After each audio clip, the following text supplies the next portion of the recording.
ओम शांति। आज 23 जनवरी 2023। आज की साकार मुरली रंगीन बड़े बड़े अक्षरों में पढ़ें, सुने और मंथन करें। आज की मुरली का सार, मीठा मीठा बाबा कहते, मीठे बच्चे, पवित्रता बिना भारत स्वर्ग बन ही नहीं सकता। जब तक पवित्र नहीं बनेंगे तब तक भारत स्वर्ग बन नहीं सकता। तुम्हें श्री मत पर घर गृहस्थ में रहते पवित्र बनना है। घर बार छोड़कर जंगल में नहीं जाना, रहना तो घर गृहस्थ में ही है, परंतु पवित्र बनना है। दोनों तरफ तोड़ निभाओ। परिवार वालों में भी सबके साथ मिलकर रहना है और परमात्मा के साथ भी तोड़ निभाना है। परमात्मा की डायरेक्शन पर चल के परिवार वालों के साथ तोड़ निभानी है। चलना है बाबा की परमात्मा की श्रीमत पर और तोड़ निभानी है सारे परिवार के साथ। परिवार को छोड़कर जंगल में जाना नहीं है। पवित्रता का मतलब क्या है? पवित्र बनो। काम, क्रोध, लोभ, मोह, सबसे बड़ा विकार तो काम विकार। उससे भी बड़ा विकार, उससे बड़ा विकार कौन सा है? काम विकार से बड़ा। आज बाबा ने कहा है, पहले तो बाबा ये कह रहे थे सबसे बड़ा विकार जो है काम विकार। काम विकार भी तब आएगा जब आप अपने को देह समझेंगे। नंबर 1 है अपने आप को शरीर समझना, क्योंकि सबसे बड़ी भूल यहीं से शुरू होती है। शरीर समझते हैं तो शरीर के रिश्ते भी याद आते हैं, शरीर के संबंध याद आते हैं, और जो टेम्परेरी है, जो टेम्परेरी है। वास्तव में हम आत्मा हैं। जब ये शरीर नहीं था तब भी मैं आत्मा थी, जब ये शरीर नहीं रहेगा तब भी मैं आत्मा रहूंगी। आत्म स्मृति माना पवित्र बनना। आत्म स्मृति माना पवित्र बनना। जैसे ही देह समझा तो क्या बन गए? पतित बन गए। देह समझते ही पतित बन गए, क्योंकि देह को क्या कहा जाता है? झूठी काया, झूठी माया, झूठा ये संसार। तो झूठी काया के संपर्क में आए ही नहीं, हमने तो समझ लिया कि मैं हूं ही शरीर, मैं हूं ही शरीर। झूठे शरीर को, जो मेरा शरीर है, मेरे को मैं समझ लिया। मैं आत्मा हूं, ये मेरा शरीर है, और हमने क्या समझ लिया? मैं शरीर हूं। जो मैं हूं नहीं उसको मैंने मैं समझ लिया। ये सबसे बड़ी भूल है, जिसके कारण हम क्या बने? पतित बने। तो अब हमें पवित्र बनना है तो क्या समझना है? मैं आत्मा हूं।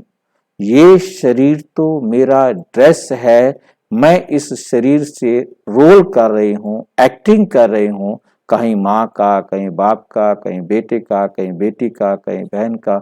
ये सारे क्या है? मेरे रोल हैं।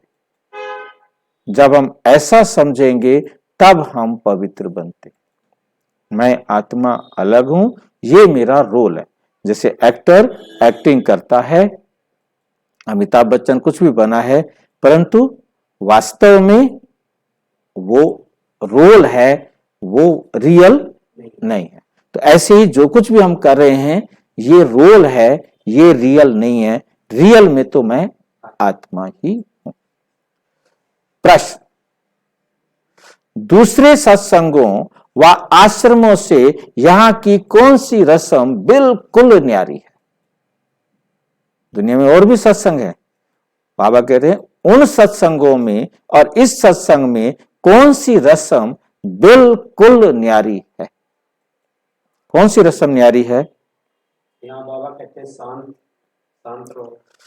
उन आश्रमों में मनुष्य जाकर रहते हैं, आश्रम में जाकर रहते हैं, समझते हैं संग अच्छा है, क्योंकि साधु संत महात्माएं या जो भी वहां की संगत है, वो सारे अच्छे हैं। घर आदि में का हंगामा नहीं है। घर में तो रोजाना क्लेश है आज की दुनिया में, तो एम ऑब्जेक्ट कुछ नहीं, परंतु यहां तो तुम मर जीवा बनते हो। यहां क्या बनते हो? मर जीवा। जीते जी मरते हैं। मर जीवा जन्म क्या होता है? जीते जी मरना। मुझे बता सकते हो क्या होता है जीते जी मरना? क्योंकि अपने को देह न समझना, आत्मा समझना और ये शरीर को जीते जी मरना। मरना यानी इतना कष्ट से है। मरना माना भूल जाना। अपने शरीर मर जाते तो क्या होते हैं? अब जैसे किसी आत्मा ने शरीर छोड़ा, जाके दूसरा जन्म लिया, भूल जाता ना, कौन मेरी माँ थी, कौन बाप था, कौन भाई था, कौन पति था, कौन था, क्या था, कुछ नहीं पता। अब उसका नया जीवन शुरू। ऐसे ही अब आप मर जाओ। मर जाओ मतलब भूल जाओ। रहना उसी परिवार में, भूल जाओ कि ये मेरी पत्नी है, भूल जाओ कि ये मेरा पति है, भूल जाओ कि ये मेरा बेटा है। याद रखो मैं आत्मा हूं तो ये भी आत्माएं हैं। ये है जीते जी मरना। मैं आत्मा हूं, ये भी सब क्या है? आत्माएं हैं। ये रोल कर रहे हैं। ये पति का रोल कर रहा है, ये पत्नी का रोल कर रहा है, ये बेटे का रोल कर रहा है, ये बहन का रोल कर रहा है, ये भाई का रोल कर रहा है। ये सब क्या कर रहे हैं? अपना अपना रोल प्ले कर। रियल में ये आत्मा है। मैं भी आत्मा हूं, रियल में ये भी आत्मा है। इनका भी पिता परमात्मा है, मेरा पिता भी परमात्मा है।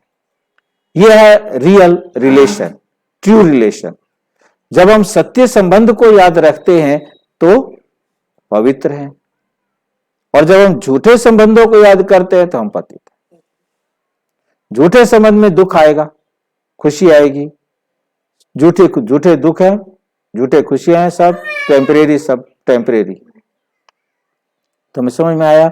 तो परिवार में, क्योंकि कलयुग का अंतिम समय है, सारी दुनिया नर्क बन गई है, सब एक दूसरे को दुख देने वाले बने हुए हैं। परंतु यहां तो तुम मर जीवा बनते हो। यहां तुम क्या बनते हो? मर जीवा। तुम जीते जी उसी परिवार में रहते सब कुछ भूल जाते हो। बस एक बात याद रखनी है कि ये सब आत्माएं हैं, हम एक ही बाप के बच्चे हैं, एक ही घर से आए हैं। तुम्हें घर बार नहीं छुड़ाया जाता। ये नहीं कि तुम घर बार छोड़कर यहां आओ, परंतु रहो वहां, परंतु रहो एकदम न्यारे। घर में रहे तुम्हें ज्ञान अमृत पीना है। रहना घर में है और इस ज्ञान अमृत को पीना है। रूहानी सेवा करनी है। रूहानी सेवा क्या होती है? बाकी भी आत्माओं को आपने ज्ञान सुनाना है। केवल सुनना नहीं, हमने औरों को भी सुनाना है, समझाना है। मुझे भगवान मिला है, उनको भी भगवान से मिलाना है, ठीक नहीं? क्योंकि वो भी तो मेरे भाई है ना, जिनको नहीं पता। अब मुझे भगवान पढ़ा रहा है, मैं स्वर्ग में जाऊं, अब मेरा दूसरे जो मेरे संबंधी हैं वो क्यों ना स्वर्ग में जाए? वो भी तो स्वर्ग में जाए ना, वो भी तो सतयुग के लायक बने ना। तो ये रस्म उन सत्संगों में नहीं।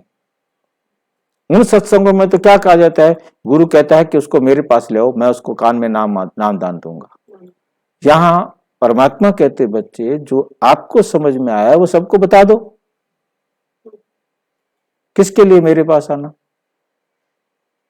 भाई जो चीज आपको समझ में आ गई वो सबको दे दो। सभी तो आपके भाई है ना, उनको भी। परंतु ये दूसरे सत्संगों में नहीं है। ओम शांति। बाप बैठ बच्चों को समझाते हैं क्योंकि बच्चे जानते हैं कि यहां बाप ही समझाते हैं। यहां जो हमें पढ़ाता है, कौन पढ़ाता है? या सुनते वक्त ही समझना है कि हमें कौन पढ़ा रहा है? स्वयं परम पिता परमात्मा पढ़ा रहा है। इसलिए घड़ी घड़ी शिव भगवानों वाच भी अच्छा कहना अच्छा नहीं है। तो भगवान पढ़ा रहे हैं, बार बार ये कहा जाए शिव भगवानों वाच, शिव भगवान वाच, कहने एक जरूरत नहीं है कहने की। अब जब पापा यदि अपने बच्चों से बात कर रहा हो, वो बार बार थोड़ा कहेगा पापा बोल रहा हूं, पापा बोल रहा हूं। मतलब ये सिर्फ हमारी बुद्धि में रहे कि भगवान पढ़ा रहे हैं। भगवान को ये कहने की जरूरत नहीं है कि शिव भगवान हुआ, शिव भगवान। मैं अपना बार बार नाम थोड़ा लूंगा। कृष्ण भगवानोवाच वे तो होकर गए, वो गीता सुनाने वाले कहेंगे कृष्ण भगवानोवाच, क्योंकि कृष्ण कह के गया है। वो तो पढ़ के सुना रहे हैं ना। ठीक है? कृष्ण भगवानोवाद तो कह सकते हैं, पर तो शिव भगवानवाद कहना ठीक नहीं, क्योंकि वो तो होकर गए हैं, मैं तो बैठा हूं। परमात्मा कहते मैं तो पढ़ा रहा हूं ना। कहते हैं श्री कृष्ण ने गीता सुनाई थी, राजयोग सिखाया था, यहां तो तुम बच्चे समझते हो शिव बाबा हमको राजयोग सिखला रहे हैं। हमें कौन सिखला रहे हैं राजयोग? शिव बाबा, परमात्मा सिखा रहे हैं। तो किससे सीखना है हमने? भगवान से सीखना है, ये बात समझनी है। और कोई सत्संग नहीं जहां राजयोग सिखाते, दुनिया में कोई सत्संग नहीं है जहां राजयोग सिखाया जाता हो। बाप कहते हैं मैं तुमको राजाओं का राजा बनाता हूं, वे तो सिर्फ कहेंगे कृष्ण भगवानोवाच मन मना भाव। वो क्या कहेंगे? मन मना भाव, अपने मन को बैठकर मनाओ। कब कहा था? पूछो उनसे कि कब कहा था भगवान ने कि मन मना भाव? कब कहा था? तो नहीं, तो कहते हैं 5000 साल पहले कहा था। कब कहा था? वो कहते हैं 5000 साल पहले कहा था। क्राइस्ट से 3000 साल पहले कहा था। 2000 बीत गए क्राइस्ट को, तो 5000 साल पहले कहा था। ठीक कहते हैं कि गलत कहते हैं? हाँ, ठीक कहते हैं। हम भी क्या कहते हैं? हम भी कहते हैं 5000 साल पहले कहा था। फिर क्या अंतर है? हम कहते हैं शिव भगवान ने कहा था, वो कहते हैं कृष्ण ने कहा था। अंतर सिर्फ क्या है? वो कहते हैं कृष्ण ने कहा था, हम कहते हैं शिव ने कहा था। फिर हम दोनों का टाइम कैसे मैच हो गया? वो भी इन्हीं को मानते हैं, लेकिन वो शिव नहीं मानते, वो कृष्ण नहीं मानते। नहीं, ध्यान देना इस बात को कि गीता वाले या मंदिर वाले या पंडित जो भी हैं, वो कहते हैं कि 5000 साल पहले महाभारत हुआ था। कृष्ण 5000 साल पहले पैदा हुआ था, ठीक है नहीं? महाभारत भी 5000 साल पहले हुआ था, ठीक है? एक ही जंत्री के अंदर, एक ही किताब के अंदर ये आपने समझना है अच्छी तरह से, और फिर सबको समझाना है। जहां लिखा है कि अब से 5000 साल पहले कृष्ण का जन्म हुआ था, महाभारत और गीता का ज्ञान सुनाया था, उसी ही जंत्री के अंदर फिर लिख दिया है कि कलयुग अभी 40,000 साल और पड़ा है, ठीक है? उसी जंत्री के अंदर तीसरी बात लिख दी कि कलयुग की आयु 4,32,000 साल है। तीनों बातें यदि मिलाएं तो मिलती नहीं है। किताब एक, जंत्री एक, बातें तीन, ठीक है नहीं? अब बात क्या है कि ये बात अलग अलग जगह से ले ली उन्होंने और अलग अलग जगह से लिख दी। अब उन्होंने आपस में इनको तालमेल करने की कोशिश नहीं की। अब उनके हिसाब से कृष्ण द्वापुर में आया, द्वापुर के लास्ट में कृष्ण आया, उसने आके गीता का ज्ञान सुनाया। गीता का ज्ञान सुनाए तो स्वर्ग आना चाहिए कि नरक आना चाहिए? स्वर्ग आना चाहिए, परंतु आया क्या? नरक आया। भगवान आए, गीता का ज्ञान सुनाए, कलयुग तो नहीं आना चाहिए, नरक तो नहीं आना चाहिए ना। तो वास्तव में उनकी कैलकुलेशन टाइम तो ठीक है, परंतु गलत है। परमात्मा कहते बच्चे मैं आकर ज्ञान सुनाता हूं। आज बहुत सारी बातें समझाई हैं। मैं आकर ज्ञान सुनाता हूं सारे संसार की आत्माओं को, और उन्होंने दिखाया कि कृष्ण आके ज्ञान सुनाता है सिर्फ एक अर्जुन को। अब भगवान आएगा, एक अर्जुन को थोड़ा सुनाएगा, वो तो सबको सुनाएगा ना। हाँ, वहां तो वही, इसलिए गीता वो झूठी है। हाँ, इसलिए झूठी है। आज ये बातें सारी बाबा बात कर रहे हैं, आज कृष्ण के ऊपर ही बात सारी चल रही है। इसमें इस्लामी बौद्धि आए, 1000 साल में क्या आए?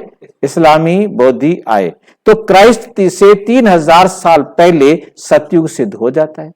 स्वर्ग था, सतयुग था, इसका मतलब हम कहते हैं आज से 5000 साल पहले गीता सुनाने वाला भगवान आया था, क्योंकि सारा संसार का खेल ही 5000 साल का है।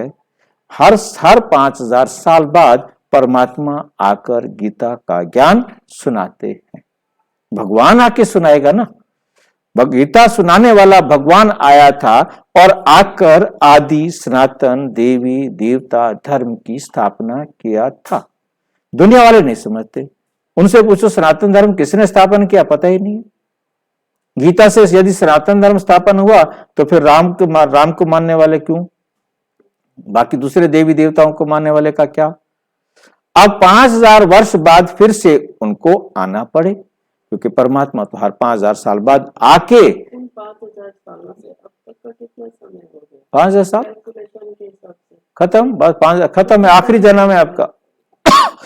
तो आखिरी है, लेकिन कितना टाइम बचा हाँ, वो परमात्मा कहते नहीं बताऊंगा। वो नहीं बताऊंगा, आपको तो कुछ कैलकुलेशन होगी। नहीं, परमात्मा कहते नहीं बताऊंगा, क्योंकि फिर आप टाइम को याद करोगे, मेरे को याद नहीं करोगे। नहीं आप मेरा कौन? अपना कहने का मैं मतलब समझ गया, मैं आपकी बात भी समझ गया। आपकी बात का जवाब परमात्मा से हमने पूछा तो हमें भी परमात्मा ने यही कहा। मैं पूछ ही नहीं रही हूँ, मैं तो ऐसे पूछ रही हूँ। नहीं, नहीं, 100 साल मतलब 100 साल रह गए हैं, 200 साल रह गए हैं या 50 साल अगला पल भी आखिरी है कि हम वो तो बात हमारा है ना, संसार का भी हो सकता है, संसार का ही संसार का भी हो सकता है। परमात्मा ने कहा टाइम नहीं बताऊंगा, 1 सेकंड पहले नहीं बता। कंप्लीट होने हाँ, कुछ ही अति आ गई है, पाप और भ्रष्टाचार अति पर आ चुका है। आ चुका है। और अंत के लिए जो निशानी है कि जब अति पर आ जाएगा, नंबर 1, दूसरा हर एक आत्मा को परमात्मा का संदेश मिल जाएगा।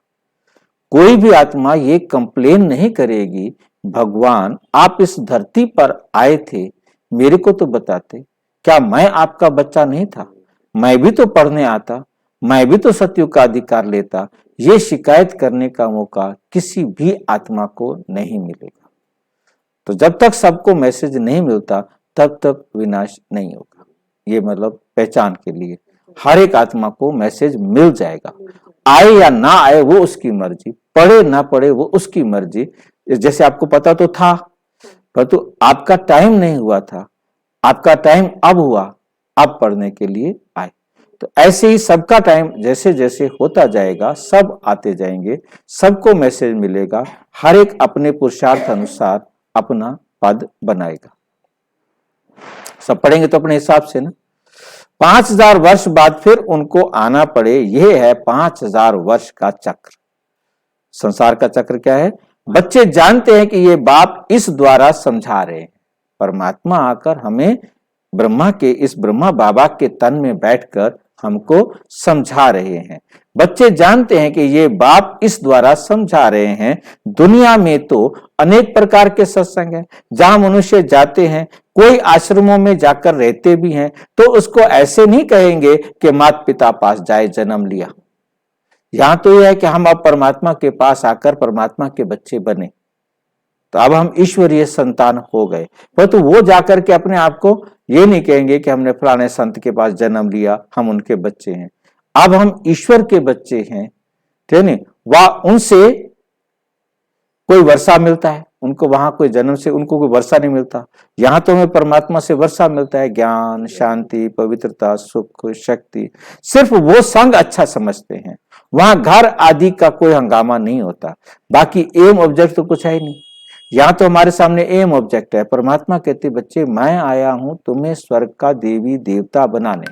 अब जैसे मैं तुम्हें कहता हूं वैसा करो तो तुम स्वर्ग के देवता बन जाएंगे। यहाँ तो तुम कहते हो हम माता पिता के पास आए हैं, ये तुम्हारा मर जीवा जन्म है। ये है हीरे जैसा अनमोल जन्म। जिस दिन से हम परमात्मा के बच्चे बने वो है हमारा हीरे जैसा अनमोल जन्म। ये मनुष्य जन्म हीरे जैसा नहीं है, क्योंकि परमात्मा आकर हमें जैसे, क्यों कहा हीरे जैसा जन्म? क्योंकि जैसे कोयले की खान में डायमंड जब मिलता है वो एकदम कोयले की तरह काला होता है, टेढ़ा मेढ़ा होता है, फिर उसके अंदर तराश करके उसके सारे दाग निकाले जाते हैं। ऐसे परमात्मा भी हमें रोजाना पढ़ा करके हमारे अंदर जो अवगुण हैं उनको निकालने की विधि सिखाते हैं। हम उन दागों को जैसे जैसे दूर करते जाते हैं वैसे वैसे हम हीरा बनते जाते हैं। ये हीरा जैसा जन्म है। ये है तुम्हारा मर जीवा जन्म। लोग बच्चों को अडॉप्ट करते हैं तो जाकर उनका घर बसाता है। जैसे गरीब है कोई बच्चा, अमीर बाप कोई बच्चा नहीं है, वो गोद लेता है तो वो उसके घर जाकर बसाता है। उनकी सेवा करता है, तो वे जाकर उनका घर बसाता है। यहां वे रस्म नहीं है कि पियर घर ससुर घर को छोड़कर यहां आकर बैठो, नहीं, आपको कहीं छोड़ करके नहीं आना, आपने रहना अपने घर में, ये हो नहीं सकता। यहां तो गृहस्थ में रहते कमल फूल समान न्यारा प्यारा रहना है। कुमारी है वा कोई भी हो, उनको कहा जाता है घर में रह रोज ज्ञान अमृत पीने आओ। घर में रहो, 1 घंटा आकर के ज्ञान अमृत पियो, परमात्मा से पढ़ाई पढ़ो, नॉलेज समझकर फिर औरों को समझाओ, दोनों तरफ तोड़ निभाओ। गृहस्थ व्यवहार में भी रहना है, अंत तक दोनों तरफ निभाना है। अंत में यहां रहें या वहां रहें, यहां रहें व वहां रहें, मौत तो सभी का आना है। चाहे कोई सोचे मैं ब्रह्मा कुमारी सेंटर पर आके रहूं, चाहे घर में रहो, मौत तो सबको आना है। कोई जिंदा रहने वाला, शरीर पकड़ के बैठने वाला है नहीं। कहते हैं ना, राम गयो रावण गयो जाको बहु परिवार। तो ऐसे नहीं कि सभी को यहां आकर रहना है। ये तो निकलते तब हैं जब विष के लिए उनको सताया जाता है। और पहले जो निकल के आए, छोड़ करके आए, उनको परिवार वालों ने विष के लिए तंग किया, तो वो छोड़ करके आ गए। कन्याओं को भी रहना घर में है, मित्र संबंधियों की सर्विस करनी है। सोशल वर्कर तो बहुत है, गवर्नमेंट इतने सबको तो अपने पास रख नहीं सकती। वे अपने गृहस्थ व्यवहार में रहते हैं, फिर कोई ना कोई सेवा भी करते हैं। यहां तुमको रूहानी सेवा करनी, रहो अपने घर में, सबको परमात्मा का संदेश दो, ताकि वो भी अपना अधिकार परमात्मा से ले ले। गृहस्थ व्यवहार में भी रहना है। हाँ, जब विकार के लिए बहुत तंग करते हैं तो आकर ईश्वरीय शरण लेते हैं। यहां विष के कारण बच्चियां मार बहुत खाती हैं, और कहां भी ये बात नहीं है। यहां तो पवित्र रहना पड़ता है। गवर्नमेंट भी पवित्रता चाहती है, परंतु गृहस्थ व्यवहार में रहते पवित्र बनाने की ताकत ईश्वर में है। मतलब घर गृहस्थ में रहते हुए पवित्र रहने की जो ताकत है वो परमात्मा ही देते हैं, वरना कोई दे नहीं सकता। समय ऐसा है जो गवर्नमेंट भी चाहती है कि बच्चे ज्यादा पैदा ना हो, क्योंकि गरीबी बहुत है, तो चाहते हैं भारत में पवित्रता हो, बच्चे कम हों। बाप कहते हैं बच्चे पवित्र बनो तो पवित्र दुनिया के मालिक बनेंगे। यदि तुम पवित्र बनोगे तो पवित्र दुनिया के मालिक बनेंगे। ये बातें उन्हों की बुद्धि में नहीं है, गवर्नमेंट की बुद्धि में ये नहीं है, दुनिया की बुद्धि में ये बातें नहीं है। भारत पवित्र था, अभी अपवित्र है। सभी आत्माएं खुद भी चाहती हैं कि पवित्र बने। यहां दुख बहुत है, यहां दुख बहुत है। तुम बच्चे जानते हो कि पवित्रता बिगर भारत स्वर्ग हो नहीं सकता। नरक में है ही दुख। अब नरक तो और कोई चीज नहीं, जैसे गरुड़ पुराण में दिखाते हैं, क्या दिखाते हैं, विषय वैतरणी नदी होती है, उसमें से उसको तैयार करके जाना पड़ता है, फिर उसको बिच्छू टिंडा सांप काटते हैं, आत्मा को तैयार करके वही। हाँ, तो फिर गाय दान करो, तो है ना। अब वास्तव में कोई ऐसी नदी बाबा कहते नहीं, ऐसे तो कोई नदी है नहीं जहां सजाएं खाते हो। सजाएं तो गर्भ जेल में मिलती हैं।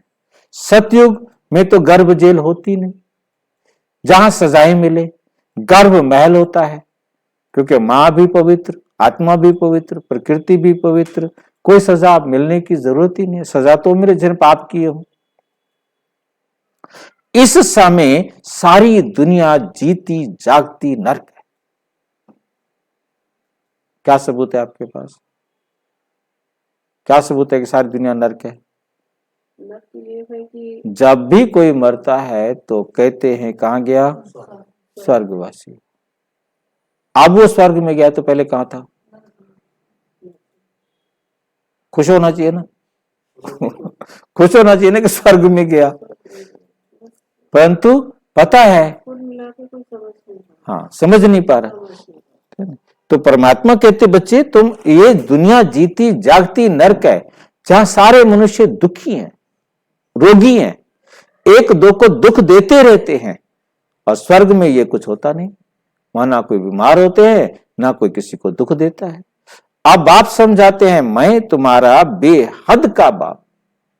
बेहद का बाप माना सारे संसार की आत्माओं का बाप हूं। मैं रचयिता हूं, तो जरूर स्वर्ग बनाऊंगा ना, नई दुनिया रचूंगा ना। स्वर्ग के लिए आदि सनातन देवी देवता धर्म रचूंगा ना। कहते हैं तुम माता पिता कल्प कल्प ये राजयोग सिखाया था। ब्रह्मा द्वारा बैठ सभी वेद शास्त्रों के आदि मध्य अंत का राज समझाते हैं। बिल्कुल अनपढ़ को बैठ पढ़ाते हैं। किनको पढ़ाते हैं? तुम कहते थे ना कि हे भगवान आओ, हे भगवान आओ, बुलाते थे ना। पतित जो वहां जा ना सके, क्योंकि परमात्मा से पढ़ना है, या तो हम पावन बने परमात्मा के पास जाएं तब पढ़ें। अब जब तक हम पावन न बने परमात्मा के पास जा नहीं सकते। तो परमात्मा कहते मुझे आना पड़ता है पतित दुनिया में, तुम्हें पतित दुनिया में आकर पतित से पावन बनाने के लिए पढ़ाता। आना मुझे पड़ता है, मैं आता हूं। तुम बच्चों को याद दिलाता हूं कि कल्प पहले भी तुमको मैंने राजयोग सिखाया था। पूछा जाता है कि आगे कभी ये नॉलेज ली है? तो कहते हैं हाँ, 5000 वर्ष पहले हमने ये ज्ञान लिया था। ये बातें हैं नई, नया युग, नया धर्म फिर से स्थापन होता है। सिवाय ईश्वर के ये देवी धर्म कोई स्थापन नहीं कर सकता। ये देवी धर्म कोई स्थापन नहीं कर सकता। ब्रह्मा विष्णु शंकर भी नहीं कर सकते। ब्रह्मा विष्णु शंकर भी नहीं कर सकते। तो हाँ जी, स्थापना तो शिव बाबा ने करनी, परमात्मा कहते मैं आके करता हूं। ये ब्रह्मा विष्णु शंकर नहीं कर सकते। अलग है। हाँ, ब्रह्मा विष्णु शंकर तो अलग हो गए ना, शिव अलग हो गया। शिव और शंकर में अंतर होता है। अंतर होता है। समझ में आएगा। वे देवताएं सिवा स्वयं रचना है। ब्रह्मा विष्णु शंकर तो खुद रचना है, उन्होंने शरीर धारण किया है। तो मैं ही एक हूं जिसका शरीर नहीं है। मैं ही आकर के संसार की रचना करता हूं। तो स्वर्ग का रचयिता माता पिता चाहिए, तुमको सुख घनेरे भी यहां चाहिए। बाप कहते हैं रचता मैं भी हूं, मैं भी आकर रचता हूं। तुमको भी ब्रह्मा मुख द्वारा मैंने रचा है, एडॉप्ट किया है। मैं मनुष्य सृष्टि का बीज रूप हूं। भल कोई कितना भी बड़ा साधु संत आदि हो, परंतु किसके भी मुख से ऐसे नहीं निकलेगा कि मैं सृष्टि का रचयिता हूं। कोई नहीं बोल सकता कि मैं ही बोल सकता हूं, ठीक है ना? कोई भी देहधारी नहीं कह सकता कि मैं सृष्टि का रचयिता हूं, परंतु जिसने कहा है वही कह सकता है। मैंने कहा है, मैं कह सकता हूं, बाबा कहते हैं। दूसरा कोई कह ना सके। सिर्फ फर्क यह है कि निराकार के बदले मेरी जगह पर उन्होंने श्री कृष्ण को भगवान कह दिया। ये भूल है। बाप कहते हैं मैं मनुष्य सृष्टि का बीज रूप परम धाम में रहने वाला निराकार परम आत्मा हूं। तुम भी समझ सकते हो, साकार मनुष्य तो अपने को बीज रूप मनुष्य, कोई भी साकारी मनुष्य ये नहीं कह सकता मैं संसार को बनाने वाला हूं। जिसका शरीर है वो संसार को बनाने वाला नहीं, उसने शरीर खुद ही किसी और से लिया है। किसने जन्म लिया? मां के पास, गुरु के पास जाके शिक्षा ली, तो जिसने पालना ली, जिसने जन्म लिया, वो सारे संसार का पालक कैसे होगा? वो सारे संसार का माता पिता कैसे होगा? जिसने किसी माता पिता के पास जन्म लिया हो। वो सारे संसार का गुरु कैसे होगा? जिसने गुरु के पास जाकर ज्ञान लिया हो। ब्रह्मा विष्णु शंकर भी नहीं कह सकते कि हमने सृष्टि को रचा। ये तो जानते हैं कि सबको रचने वाला शिव बाबा है। मैं देवी धर्म की स्थापना कर रहा हूं। ऐसे कहने की भी कोई में ताकत नहीं, किसी में ताकत नहीं जो ऐसे बोल सके। बल अपने को श्री कृष्ण कहलाएं, ब्रह्मा कहलाएं, शंकर कहलाएं, बहुत अपने को अवतार भी कहलाते हैं। दुनिया में बहुत ऐसे कहते हैं हम कृष्ण का अवतार है, शंकर का अवतार है, राम का अवतार है, ये दुनिया भर के नाम रखे हुए, परंतु सब झूठ, सब झूठ। यहां आकर जब सुनेंगे तो समझेंगे बरोबर बाप तो एक है, अवतार भी एक है। वो कहते हैं मैं तुमको साथ ले जाऊंगा, ऐसे कहने की ताकत भी किसी में नहीं। कोई गुरु शांत में ये भी ताकत नहीं मैं तुम सबको घर ले जाऊंगा। परमात्मा कहते हैं मैं आया हूं, मैं तुम सबको घर ले जाऊंगा और एक साथ ले जाऊंगा, अलग अलग नहीं ले जाऊंगा।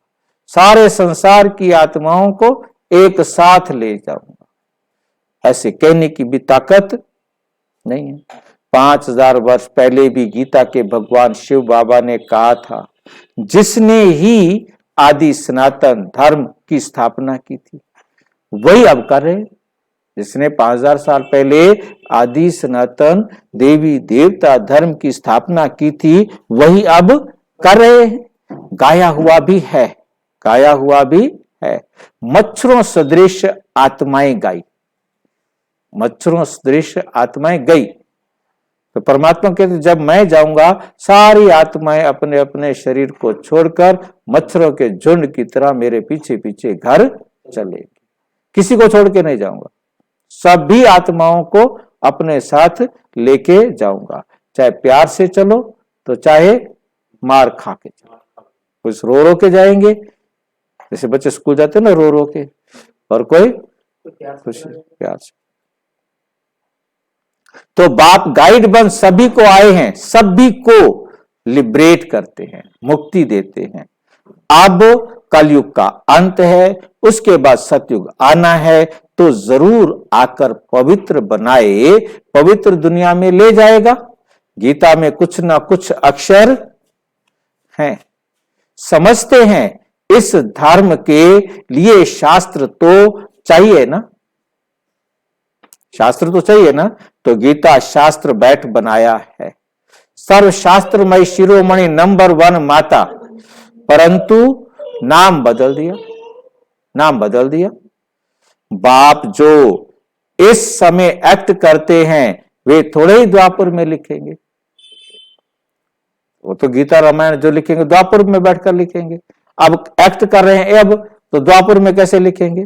गीता फिर भी वही निकलेगी जो दुनिया में है, वही गीता अगले 5000 साल बाद भी वही पढ़ेंगे। ड्रामा में यही गीता नूंदी हुई है। जैसे बाप फिर से मनुष्य को देवता बनाते हैं, वैसे शास्त्र भी बाद में कोई फिर से बैठ लिखेंगे। सतयुग में कोई शास्त्र नहीं होगा। जब स्वर्ग होता है तो वहां कोई किताब नहीं होती, सबके जीवन में सच होता है। फिर बोलने की क्या जरूरत है? सच बोलो। कोई झूठ बोलता नहीं, कोई चोरी करता नहीं, तो क्यों कहे चोरी मत करो। बाप सारे चक्र का राज बैठ समझाते हैं। तुम समझते हो हमने ये 84 जन्मों का चक्र पूरा किया। 84 जन्म है ज्यादा से ज्यादा, हमने 84 जन्मों का चक्कर पूरा किया। आदि सनातन देवी देवता धर्म वाले ही मैक्सिमम 84 जन्म लेते हैं। बाकी मनुष्यों की तो बाद में वृद्धि होती है, मनुष्यों की तो बाद में वृद्धि होती है, वे थोड़े ही इतने जन्म लेंगे। बाप इस ब्रह्मा मुख से बैठ समझाते हैं, ये जो दादा है जिसका हमने तन लोन लिया है, जिसका हमने तन लोन लिया है, वह भी अपने जन्मों को नहीं जानते थे, वे भी अपने जन्मों को नहीं जानते थे। ये है व्यक्त, ये शरीरधारी है, प्रजापिता ब्रह्मा। मतलब ये भी नहीं जानता था कि मैं कैसे नारायण बना था। वे है अव्यक्त ब्रह्मा जो सूक्ष्म वतन में है। तो दोनों एक है, वो है अव्यक्त ब्रह्मा और ये है व्यक्त ब्रह्मा। वो है आकारी और ये है साकारी। तुम भी इस ज्ञान से सूक्ष्म वतनवासी फरिश्ते बन रहे हो। सूक्ष्म वतनवासियों को फरिश्ता कहते हैं क्योंकि हड्डी मांस नहीं होता उनका, सूक्ष्म वतन में शरीर नहीं होता। ब्रह्मा विष्णु शंकर को भी हड्डी मांस नहीं है। ब्रह्मा विष्णु शंकर को हड्डी मांस, तो ये चित्र बनाए वो ठीक है, वो भी झूठ है। वो सारे चित्र भी क्या हो गए, झूठे हो गए, वो तो बाबा की सोच थी, सोच में बना दिए है ना। मतलब ब्रह्मा विष्णु शंकर के दुनिया में जो चित्र बने हुए हैं वो सब झूठे बने हुए, एक भी सच्चा नहीं है, है ना। ना अंगा को, ना अंगा बिना अंगों वाला, उसको नंगा लिख दिया, ठीक है। जो संस्कृत में जुड़ जाते हैं ना तो उनका अर्थ ले लिया नंगा। तो मतलब कहने का यह है कि जितने भी हैं, चाहे राम कृष्ण हनुमान गणेश, जितने भी ये 33 करोड़ देवी देवता हैं, ये सारे फर्जी चित्र हैं, सारे के सारे चित्र क्या हैं, फर्जी। एक भैया पता चला है। हाँ, यहाँ आके अब समझ में आया कि हम जिनकी पूजा कर रहे हैं इनका तो कोई शरीर तो क्या, इनका चित्र ही सारे फर्जी हैं, और उन फर्जी चित्रों पर सारी दुनिया जो है ना नशा कर रही है, मौज कर रही है।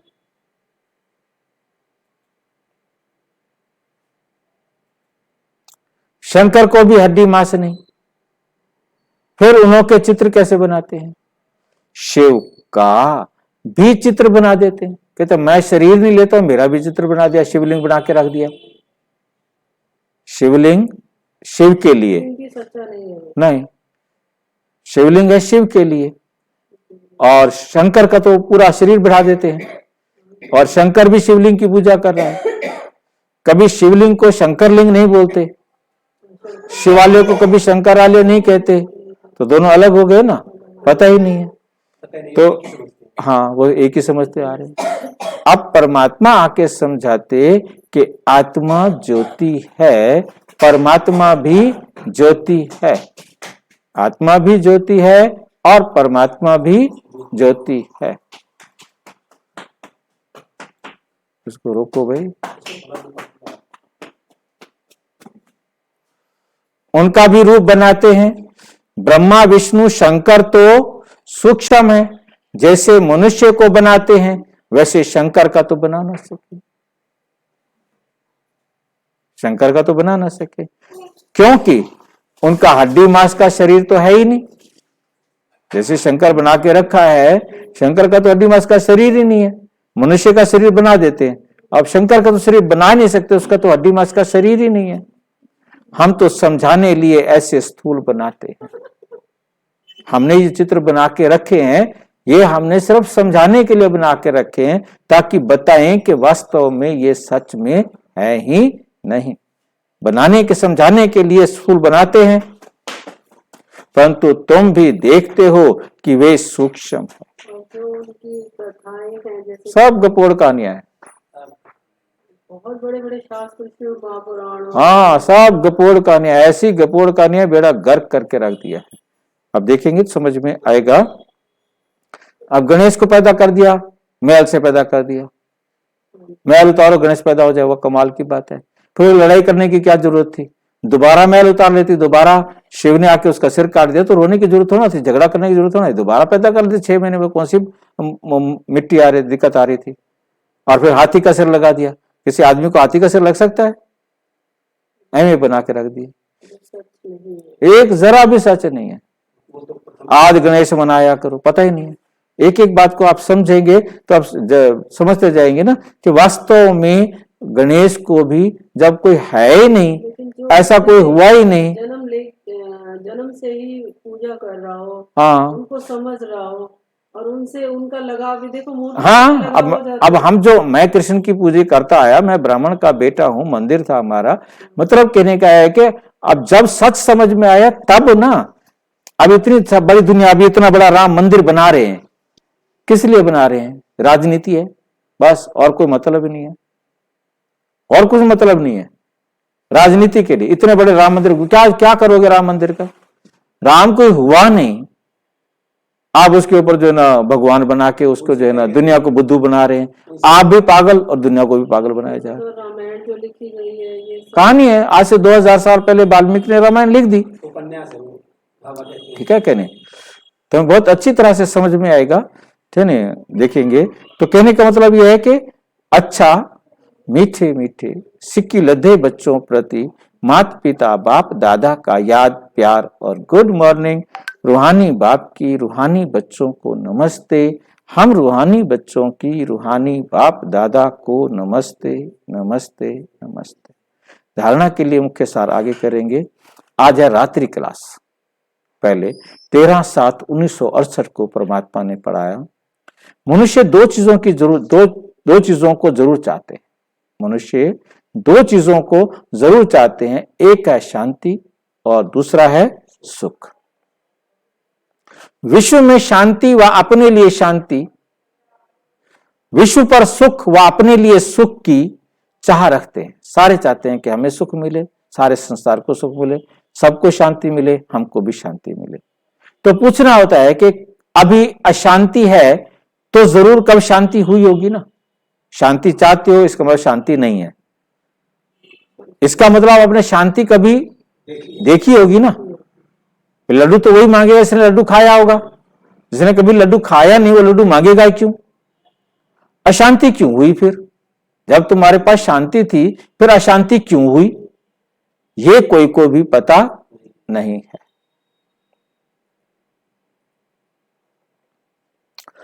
क्योंकि घोर अंधियारे में है, क्योंकि सब कहां हैं? घोर अंधियारे में है, ठीक है ना। तो परमात्मा आकर समझाते हैं तुम शांति और सुख के लिए सबको अच्छा रास्ता बताते हो, तो सुनकर उन्हें खुशी होती है। लेकिन जब सुनते हैं, क्या सुनते हैं? पावन भी बनना है, तो ठंडे पड़ जाते हैं। तो क्या पड़ जाते हैं? नहीं, हमारे बस के नहीं। ये विकार है सभी का दुश्मन, ये विकार है सभी का दुश्मन, फिर सभी का प्यारा है। विकार कहते हैं, आरती करेंगे, विषय विकार मिटाओ। इसका मतलब विषय विकार में फंसे पड़े हैं और परमात्मा से कहते हैं मिटाओ। परमात्मा छोड़ दो ना, मिटाओ क्या? विकारों को पकड़ तुमने रखा है, मैंने थोड़ा ना पकड़ रखा है। छोड़ो। छोड़ने में हृदय विदीर्ण होता है, छाती फटती है, कैसे विकार छोड़ दें? फिर उसका नाम भी रखा है विष, फिर भी छोड़ते नहीं। तुम कितना माथा मारते हो, फिर भी हार खा लेते हैं, फिर भी हार खा लेते हैं। सारी पवित्रता की ही बात है, इनमें बहुत फेल होते हैं। कोई कन्या को देखा बस आकर्षण होती है, क्रोध व लोभ व मोह की आकर्षण नहीं होती। काम महाशत्रु है, इन पर जीत पाना महावीर का काम है। देह अभिमान के बाद पहले काम ही आता है। पहले कौन आता है? फिर वही बात क्या कहा है बाबा ने, देह अभिमान के बाद। हाँ, पहले देह अभिमान आता है फिर काम आता है। तो बड़ा कौन है? देह अभिमान। क्योंकि देह समझेंगे तो काम विकार आएगा, आत्मा समझेंगे तो काम विकार है ही नहीं। आत्मा समझने के बाद तो विकार की बात ही खत्म होगी। सारे आत्मा भाई भाई। शरीर देखेंगे तो विकार जागेगा, पाप करेंगे। इन पर जीत पाना है, ठीक है। देह अभिमान के बाद पहले काम ही आता है, इन पर जीत पानी है। जो पवित्र हैं उनके आगे अपवित्र कामी मनुष्य नमन करते हैं। देवताओं को कहते हैं पवित्र हैं, उनके आगे जाके क्या करते हैं? नमन करते हैं। कोई साधु संत महात्मा मिल जाए भी समझते हैं पवित्र है, उसके भी पांव छुएंगे और पता लग जाए कि वो भी पतित है। पांव छूने के बाद कहेंगे इसके पांव छुए वापस आ जाए मेरे पास, मैंने गलती की जो इसके पांव छू लिए। हम समझते थे पावन है तो पतित है। ऐसे नहीं कहते कि हम क्रोधी लोभी मोही अहंकारी हैं। सारी बात विकार की है। शादी करते ही है विकार के लिए, ये फुरना रहता है, पैदा होते ही फुरना रहता है। शादी करनी है, माँ बाप को बड़े हो तो पैसा भी देंगे, विकार में भी जाएंगे। विकार में ना जाए बच्चे तो झगड़ा मच जाता है। तुम बच्चों को समझाना होता है ये देवताएं संपूर्ण निर्विकारी थे। तुम्हारे पास एम ऑब्जेक्ट सामने है, नर से नारायण, राजाओं का भी राजा बनना है। हमें हमारे स्कूल का लक्ष्य क्या है? जैसे दूसरे स्कूल होते हैं वहां डॉक्टर, इंजीनियर, टीचर बनते हैं, यहाँ क्या बनते हैं? नर से नारायण, मनुष्य से देवता बनने का स्कूल है ये। चित्र सामने है, इसको सत्संग नहीं कहा जाता, इसको सत्संग नहीं कहा जाता, ये पाठशाला है। सच्चा सत्संग सच्चे बाप के साथ तब हो जब सन्मुख राजयोग सिखावे। सच्चा सत्संग तो तभी है जब परमात्मा के संग में जाए। सच्चा तो एक वही है, बाकी तो सारे झूठ संग है। वहां परमात्मा है ही नहीं तो सारे सत्संग क्या हो गए? झूठ संग हो गए। वही गीता का ज्ञान देते हैं, अर्थात राजयोग सिखलाते हैं। बाप कोई गीता सुनाते नहीं, बाप कोई गीता सुनाते नहीं। मनुष्य समझते हैं नाम है गीता पाठशाला तो जाकर गीता सुने। कितनी कशिश होती है। ये सच्ची गीता पाठशाला है जहां एक सेकंड में सदगति, हेल्थ, वेल्थ और हैप्पीनेस मिलती है। हेल्थ, वेल्थ और हैप्पीनेस मिलती है। तो पूछे सच्ची गीता पाठशाला क्यों लिखते हो? आप लिखो सच्ची गीता पाठशाला, तो आकर पूछे कि तुम सच्ची गीता पाठशाला क्यों लिखते हो? हमारी गीता पाठशाला झूठी है क्या? सिर्फ गीता पाठशाला लिखना तो कॉमन हो जाता है। सच्ची अक्षर पढ़ने से खींच हो सकती है, शायद झूठी भी है, तो सच्ची अक्षर जरूर लिखना पड़े। पावन दुनिया सतयुग को, पतित दुनिया कलयुग को कहा जाता है। सतयुग में ये पावन थे, कैसे बने सो सिखलाते हैं। बाप ब्रह्मा द्वारा पढ़ाते हैं, नहीं तो पढ़ाएंगे कैसे? ये तो यात्रा समझेंगे वही जिन्होंने कल्प पहले समझा होगा। भक्ति मार्ग के दुबन में फंसे हुए हैं, क्योंकि पवित्र बनने की है यात्रा। वो समझते तीर्थ यात्रा पर जाओ, तो यहां घर बैठे तुम अपने आप को जितना पवित्र बनते जाएंगे उतना परम धाम की तरफ बढ़ते जाएंगे, स्वर्ग की तरफ बढ़ते जाएंगे। भक्ति मार्ग की दुबन में फंसे पड़े, जितना निकलने के लिए कोशिश करते हैं उतना भक्ति मार्ग में फंसते जाते हैं। भक्ति का भभका बहुत है, भक्ति बहुत है, सारी दुनिया अंधेरे में वे भेड़ चाल चले जा रही है। ये तो कुछ भी नहीं है, सिर्फ स्मृति में रखो अभी वापस घर जाना है, पवित्र बन करके जाना है। इसके लिए याद में रहना है। बाप जो स्वर्ग का मालिक बनाते हैं उनको याद नहीं कर सकते। मुख्य बात यह है, सभी कहते हैं इसमें ही मेहनत है, इसमें ही मेहनत है। बच्चे भाषण तो अच्छा करते हैं, परंतु योग में रहकर समझाएं तो असर भी अच्छा होगा। याद में तुमको ताकत मिलती है सतो प्रधान बनने से। सतो प्रधान विश्व के मालिक बनेंगे। याद में निष्ठा कहेंगे क्या? याद में निष्ठा कहेंगे क्या? हम आधा घंटा निष्ठा में बैठेंगे, ये रॉन्ग है। निष्ठा माना ध्यान में बैठना, यहाँ ध्यान में भी नहीं बैठना, यहाँ ध्यान में भी नहीं बैठना, शून्य भी नहीं होना, सुन भी नहीं होना, ये सब रॉन्ग है। आंखें बंद करके नहीं बैठना। बाप सिर्फ कहते हैं याद में रहो। क्या मतलब? बाबा की श्रीमत पे, बे बाबा की श्रीमत पर चलो। वो तो उठते बैठते काम करते। हाँ, बाबा ने जैसे देखने के लिए कहा है वैसे देखो, जैसे बोलने के लिए कहा है वैसे बोलो, जैसे करने के लिए कहा है वैसे करो। ये है हमारा याद में रहो। सामने बैठ सिखलाने की दरकार नहीं। जैसे माँ कहती है बेटे को, बेटा स्कूल से बंक नहीं करना, छुट्टी नहीं, भागना नहीं, वहां से टाइम पर आना। ठीक, तो बच्चे कहते हैं चलो आज घूमने चलते हैं, टाइम पे घर पहुंच जाएंगे। कहते ना मम्मा ने कहा है स्कूल से नहीं भागना, तो उसको मम्मा याद है इसलिए वो स्कूल से नहीं भागा, और यदि स्कूल से भाग गया तो मम्मा भूल गया। तो इस तरह याद रखना है, मतलब बाबा को याद रखना माना बाबा की श्रीमत पर चलना। जो कहा है करने के लिए वो करना है, जिसको कहे मना किया करने के लिए वो नहीं करना है। बेहद बाप का को बहुत लव से याद करना है। बेहद का बाप हूं मैं तुम्हारा, सारे संसार की आत्माओं का पिता हूं, तो मुझे तुम बहुत प्यार से याद करो, मतलब मेरा कहना मानो।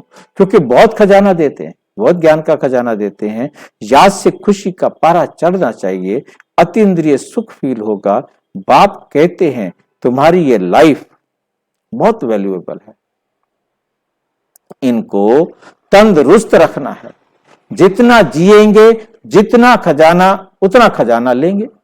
और जितना ज्ञान अब लोगे तो उतना खजाना लेंगे। खजाना पूरा तब मिलेगा जबकि हम सतो प्रधान बन जाएंगे। मुरली में भी बल होगा। तलवार में जोहर होता है ना, तुम्हारे में भी याद का जोहर पड़े तब तलवार तीखी हो। ज्ञान में इतना जोहर नहीं, इसलिए किसको असर नहीं होता, किसको असर नहीं होता है। फिर उनको कल्याण लिए बाबा को आना पड़ता है, आना है। जब तुम याद में जोहर भरेंगे, याद में जोहर भरना मतलब याद की ताकत जब आएगी आपके पास, तो फिर विद्वान आचार्य आदि को अच्छा तीर लगेगा, उनको आपकी बातें समझ में आएंगी। इसलिए बाबा कहते हैं चार्ट रखो। कई कहते हैं बाबा को बहुत याद करते हैं, परंतु मुख नहीं खुलता। तुम याद में रहो तो विकर्म विनाश होंगे। अच्छा, बच्चों को गुड नाइट। बाबा की भी, बच्चों की भी बाबा को गुड नाइट। धारणा के लिए मुख्य सार नंबर 1, घर में रहते रूहानी सेवा करनी है। घर में रहते सबको आत्मा समझकर सबकी रूहानी सेवा करनी है। पवित्र बनना है और सबको पवित्र बनाना है। इस जीते जागते नरक में रहते हुए भी बेहद के बाप को याद करना है।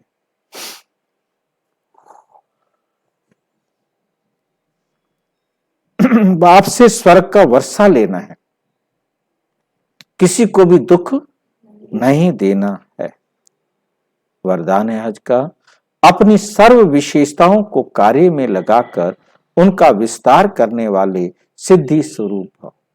अपनी विशेषताओं को क्या करो, कार्य में लगाओ, तो उनका फिर विस्तार करने वाले सिद्धि स्वरूप भाव।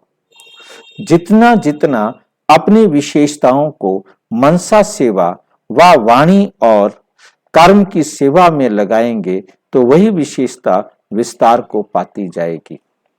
सेवा में लगाना अर्थात एक बीज से अनेक फल प्रकट करना, एक बीज से अनेक फल प्रकट करना। इस श्रेष्ठ जीवन में जो जन्म सिद्ध अधिकार के रूप में विशेषताएं मिली हैं, उनको सिर्फ बीज रूप में नहीं रखो, उनको सिर्फ बीज रूप में नहीं रखो, सेवा की धरनी में डालो, तो फल स्वरूप अर्थात सिद्धि स्वरूप का अनुभव करेंगे। फल स्वरूप अर्थात सिद्धि स्वरूप का अनुभव करेंगे। स्लोगन है, विस्तार को ना देख सार को देखो और स्वयं में समा लो। यही तीव्र पुरुषार्थ है, यही तीव्र पुरुषार्थ है। अच्छा, ओम शांति। और विस्तार से जानने के लिए विश्व के 140 देशों में प्रजापिता ब्रह्मा कुमारी ईश्वरीय विश्वविद्यालय के किसी भी सेवा केंद्र पर संपर्क करें। और यदि कोई प्रश्न है तो 9213106986 पर केवल टेलीग्राम करें। 9650692270 पर केवल व्हाट्सएप करें, फोन नहीं। ओम शांति।